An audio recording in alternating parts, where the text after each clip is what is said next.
Hey everyone, how are you all today? Shiro here with a new Skyrim load order video for the PS5. This will probably be my last for the PS5 for a while unless Sony finally let external assets be used in mods. But anyways, let's get on with the video. First up we have the Skyrim Special Edition patch. This mod fixes bugs and glitches Bethesda never got round to fixing themselves. Then we have Vendrix's Magic Reloaded Part 1 and 2. This mod adds a new world, over 250 new spells, new weapons, arrows and much more. Next up we have Obsidian Weathers. This weather mod gives Skyrim a more sharp, ominous, atmospheric look. Following that we have Dense Grass. This mod adds a lot of foliage to the world of Skyrim.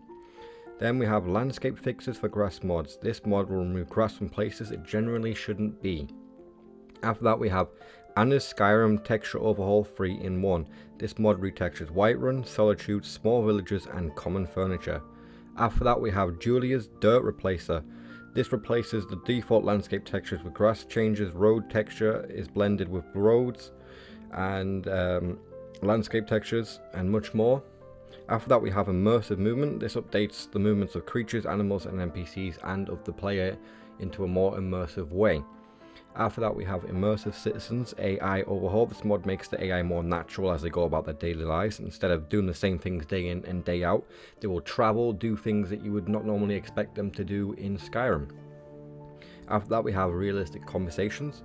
This adds more conversation options with random NPCs in the game to give you a bit more, chance to converse with them. After that we have Lightly Populated Settlements. This adds a few NPCs, so obviously major towns and villages, to give the world a bit more, a populated vibe to it. After that we have Immersive Patrols. This adds, patrols. Skyrim is at war, so you'd expect to see factions patrolling their borders to make sure, no one's getting a foothold on them or anything like that. After that we have Rain and Snow FX. This mod adds effects that simulate you getting wet or covered in snow. After that we have Magic College of Winterhold. This overhauls the college, adding loads of new things, including the exterior as well. After that we have Point the Way. This adds more road signs and updates existing ones to show more locations on the map. Not on the map, on the actual signs itself, so you can follow the roads while having to open up your map in a more immersive gameplay experience. After that we have Wooden Bridges. This adds more bridges, this updates existing bridges and replaces them with wooden bridges throughout the world of Skyrim. Lamppost of Skyrim adds lampposts along the roadside so you can actually see where you're going at night if it gets pretty dark. Then we have simply more trees. This adds over 2,000 more trees to the game. Then we have Whiterun River Improved. It adds trees, rocks and foliage around the Whiterun River and bridges. After that we have Immersive Fallen Trees. Well, this adds, fallen trees around Skyrim. Some of them can be used to actually traverse difficult areas. After that we have JK Skyrim All-in-One. Overhaul all towns and villages with more clutter and just making them feel more lived in. After that we have Duas Mons. It adds a huge castle to Skyrim just located south of the throat of the world atop a small peak. Funnily enough, the small peak is called Duas Mons. After that we have Hobbiton, and this adds a player home that you can find by just looking at the world map, and you can fast travel to the locator on there.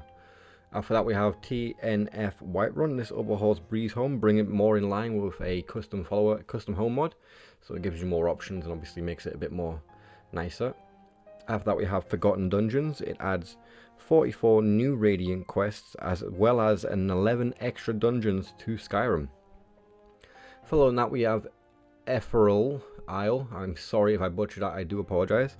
It adds a new land to explore located in the Somerset Isles. You can access this land by a ship close to Solitude or a way shrine that is south of Falkreath. This actually has a dungeon that you have to complete to be able to purchase the land, which I think is really cool, so a nice little quest mod there as well.